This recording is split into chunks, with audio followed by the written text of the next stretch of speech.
لیکن وہ خاتون بھی اس دور کی رابعہ بصری ہے، اس دور کی رابعہ بصری ہے۔ کیا ہوتا کہ ہفتے میں ایک دن ناغہ ہوتا کھانے کا، سیدی نظام پوچھتے کہ ماں جی آج کیا پکا ہے، تو ماں جی فرماتی کہ نظام بابا آج ہم اللہ کے مہمان ہیں، آج ہم اللہ کے مہمان ہیں۔ اور وہ ہمارے محترم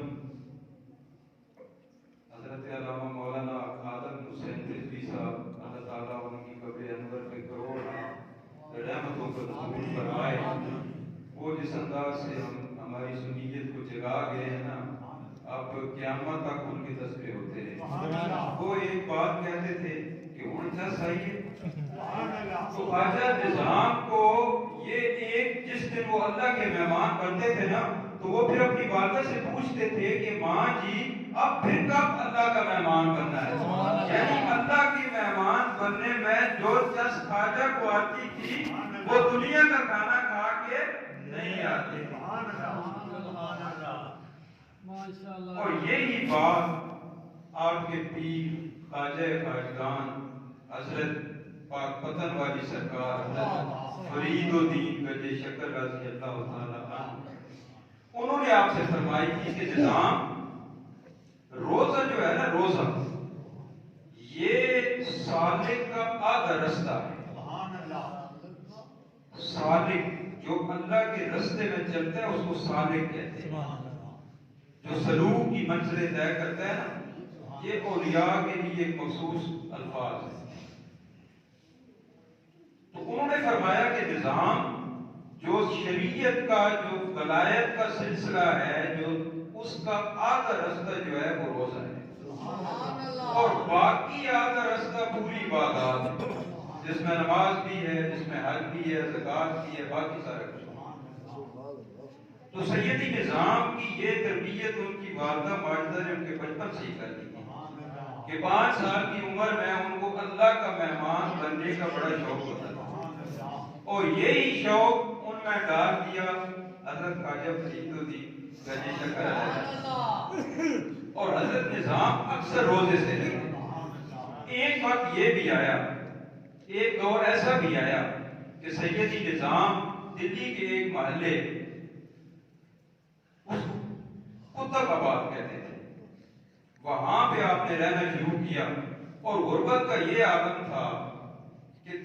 دن گزر جاتے تھے فاقوں سے، کئی دن کھانا نصیب نہیں ہوتا تھا۔ اچھا جو فقیر ہوتا ہے نا، اس کی غذا تو کچھ اور ہی ہوتی ہے، فقیروں کی غذا کچھ اور ہی ہوتی ہے۔ وہ ان کی غذا تو ان کو ملتی تھی، لیکن بابا نظام کو فکر ہوتی تھی اپنے ان درویشوں کی، اپنے ان خدام کی جو ان کی ڈیوٹی کر رہے تھے۔ اب وہ ان کے لیے دعائیں کرتے تھے کہ یا اللہ ان کی کچھ کھانے کا بندوبست۔ اتفاق دیکھیے کہ اسی محلے میں ایک خاتون بھی رہتی، ایک بوڑھی خاتون، اور وہ خاتون رسیاں بانٹ کے نا وہ بیچا کرتی تھی، اور ان رسیوں کے بیچنے سے جو آمدن ہوتی تھی اس کے وہ جو خرید کے لاتی تھی، اور وہ جو لے کے تو وہ بھی اللہ کی بندی اپنے پیٹ کے لیے نہیں کرتی تھی، وہ کہتی تھی کہ یہ جو اللہ کے فقیر بیٹھے ہیں ان فقیروں کے لیے یہ حاضر ہے۔ اب جب وہ پہلی دفعہ سیدی نظام کی بارگاہ میں حاضر ہوئی، تو جب اس نے یہ آٹے کا نذرانہ، جو کے آٹے کا نذرانہ پیش کیا، تو سیدی نظام نے لینے سے انکار فرما دیا۔ انہوں نے کہا کہ بھائی تم خود بھوکھی ہو، تمہیں اس کی زیادہ ضرورت ہے، اور یہ آٹا اتنا ہے کہ اس سے تمہارا ہی پیٹ بھر سکتا ہے، یہ خدام تو بہت زیادہ ہے۔ لیکن وہ بڑی محبت والی تھی، جب اس نے یہ بات حضرت کی سنی نا تو گریہ زاری کرنے لگی کہ حضور میں اتنی محبت سے لائی اور آپ اس کو رد فرمائیں، مہربانی کیجئے، میرا یہی احساسہ ہے اس کو قبول کریں۔ حضرت نظام نے اپنے خادم خاص کو بلایا اور فرمایا کہ یہ مٹی لے کے آئی ہے، آٹا لائیے جو کا، تو اس طرح کرو کہ اس کو لے جاؤ اور ایک دیگچے میں رکھ کے ڈال کے اس کو پکاؤ اور بہت سارا پانی بھی ڈالو۔ سبحان اللہ۔ اب انہوں نے یہی کیا۔ آپ یہ سمجھ لیں 1 کلو آٹا ہوگا اور بڑا سارا دیگچہ تھا، اس کو کٹوا کہتے ہیں، وہ پرانے دور پہ جو ہوتا تھا نا، تو اس میں سیدی نظام کے حکم پہ آپ کے خادم خاص نے اس کو رکھ دیا۔ اب ابائر نے اس میں بہت سارا پانی ڈال دیا، وہ پک رہا ہے۔ اب سارے روزے سے کہ شام کو جب روزہ کھولیں گے تو یہ اسی سے روزہ کھولیں گے۔ ادھر سے ایک اللہ کا فقیر، ایک مجذوب فقیر آ گیا اور اس نے آتے ہی یہ صدا لگانی شروع کر دی کہ فقیر بڑا بھوکا ہے اور فقیر کو کھانے کے لیے کچھ دیا جائے۔ وہ صدا لگاتا لگاتا مولانا صاحب کے پاس پہنچ گیا جو وہ پکا رہے تھے، تو ان سے کمال الدین یعقوب ان کا نام ہے اور وہ حضرت کے بڑے چہیتے خادم تھے، تو ان سے کہنے لگا کہ مجھے یہ دیں کھانے کے لیے۔ انہوں نے کہا بابا ابھی تو یہ پکا بھی نہیں ہے کہ یہ پک رہا ہے، اور حضرت خواجہ نظام الدین کی مصلحت یہ تھی کہ یہ پکائیں گے، باہر سے لوگ آئیں گے، دیکھیں گے کچھ اور کھانے کے لیے دیتے جائیں گے، اس میں اور ڈلتا رہے گا اور پکتا رہے گا۔ اور آج بھی حضور خواجہ نظام کے دربار پہ چلے جائیں نا تو ایسی یہ بڑی سی دیگ ہے، جو ہوتا ہے ڈالتے جاتے ہیں، پکتا جاتا ہے، پکتا جاتا ہے اور پھر لوگ کھاتے جاتے ہیں۔ تو یہ ساری چیز ہو رہی تھی، تو اس فقیر نے کہا کہ مجھ میں تو اب اتنی ہمت نہیں ہے کہ میں اتنا بھوکا بیٹھ سکوں، تو آپ جا کے اپنے شیخ سے کہو کہ مجھے آ کے اپنے ہاتھوں سے کھلائے تو زیادہ بہتر۔ اب وہ حضرت مولانا کمال الدین بڑے پریشان ہوئے کہ یہ حضرت کا حکم ہے اور اب میں ان کے پاس کیسے جاؤں، ان کی خدمت ہے، ان کا اس وقت پڑھنے کا ٹائم ہوتا ہے۔ اور ایک بات ذہن میں رکھیے کہ یہ جو میں نے آئے کریمہ پڑھی ہے نا، یہ ایسے ہی نہیں پڑھ دی۔ حضرت خواجہ نظام ایسے ولی تھے کہ 400 نوافل آپ یومیہ پڑھتے تھے، 400 نوافل۔ رحمان کے بندے وہی ہیں جن کی راتیں سجود اور قیام میں گزرتی۔ یہ 400 نوافل ایک دن کے ان کے نمازوں سے ہٹ کے، قرآن کی تلاوت سے ہٹ کے، لوگوں کے مسائل حل کرنے کے علاوہ جو وقت ان کا ہوتا تھا اس میں وہ 400 نوافل پڑھتے تھے۔ تو وہ خادم اندر گئے، انہوں نے بابا جی سے گزارش کی کہ حضور باہر ایک فقیر آیا ہے اور وہ کہتا ہے کہ بہت بھوک لگی ہے، مہربانی کر کے مجھے کھانا دیا جائے۔ تو حضرت نے کہا کہ انہیں کہیں کہ ابھی کھانا پک رہا ہے تو صبر کر لیں۔ وہ گئے، انہوں نے کہا کہ حضور تو یہ فرما رہے ہیں کہ صبر کر لیں۔ اس نے کہا کہ صبر نہیں ہے، صبر نہیں ہے، پیٹ کے اندر جو آگ لگی ہوئی ہے نا اس کو بجھانے کے لیے اب کھانا اس میں جانا ضروری ہے۔ اب وہ دوبارہ گئے حضرت نظام کی خدمت میں کہ جی وہ فقیر تو بڑا ضد کر رہا ہے، وہ تو کہتا ہے کہ میں ابھی کھاؤں گا اور بہتر ہے کہ تمہارا شیخ آ کے اپنے ہاتھوں سے مجھے کھلائے۔ اب جب حضرت نے یہ بات سنی تو آپ نے فرمایا کہ بالکل ٹھیک ہے، شریعت کا حکم بھی یہی ہے کہ جب مہمان آ جائے تو میزبان اس کی تواضع کرے، اور اگر اس کی یہی منشا ہے کہ میں اپنے ہاتھوں سے تواضع کروں تو بسم اللہ۔ وہ باہر تشریف لائے اور بابا جی کو دیکھا اور ان سے کہا کہ تھوڑی دیر اگر صبر فرما لیں، ابھی کھانا گرم ہے، ہم اتارتے ہیں، ٹھنڈا ہوتا ہے تو کھاتے ہیں۔ انہوں نے کہا کہ جو میرے اندر آگ لگی ہوئی ہے نا وہ اس آگ سے بھی زیادہ گرم ہے، اس سے بھی زیادہ جلانے والی۔ اب حضرت نظام نے ایک موٹا کپڑا لیا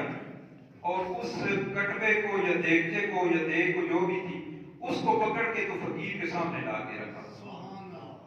اور خادم کی طرف دیکھا کہ وہ کوئی چیز لائیں جس سے یہ پلیٹ یا کوئی ایسی چیز ہو جس میں اس کو ڈال کے دے، لیکن اس اللہ کے ولی نے، اس مجذوب نے اپنا ہاتھ اس کے اندر ڈال دیا۔ وہ جو دیگ اتری تھی نا آگ سے، جو صبح کی رکھی ہوئی تھی، اور بلا مبالغہ اگر کسی کے اوپر وہ گر جاتی تو وہ انسان جل جاتا، لیکن اس فقیر نے 3 دفعہ اس میں ہاتھ ڈال کے، اور کھانا تو وہ تھا کوئی نہیں، پانی تھا اور جو تھا، وہ کیا کھانا ہوگا؟ اور پانی بھی اس دیچکے میں پانی بھرا ہوا تھا اور 1 کلو جو تھی،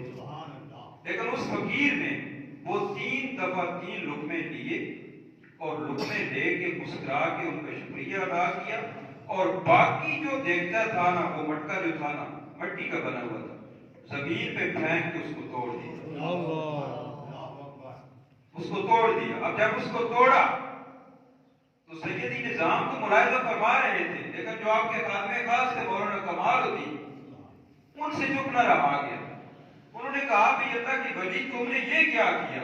ہم اتنے دنوں سے روزے سے ہیں، ہمیں کھانے کے لیے کچھ نہیں مل رہا تھا، اور آج کچھ اسباب مہیا ہوئے اور وہ ہم بنا رہے تھے اور تو نے خود کھا لیا اور ہمارے لیے اس کو توڑ دیا۔ تو انہوں نے جواب، اس فقیر نے جواب ان کو نہیں دیا، انہوں نے مخاطب کیا سیدی نظام کو اور کہنے لگے کہ بابا نظام، فرید الدین گنج شکر نے تمہیں باطنی نعمتوں سے نوازا تھا، تمہیں باطنی نعمتوں سے فرید الدین نے نوازا تھا۔ اللہ کا حکم یہی تھا، مجھے جو حکم ملا ہے وہ یہی تھا کہ میں اس مٹکے کو توڑ دوں، اور جو آج سے اللہ نے تمہیں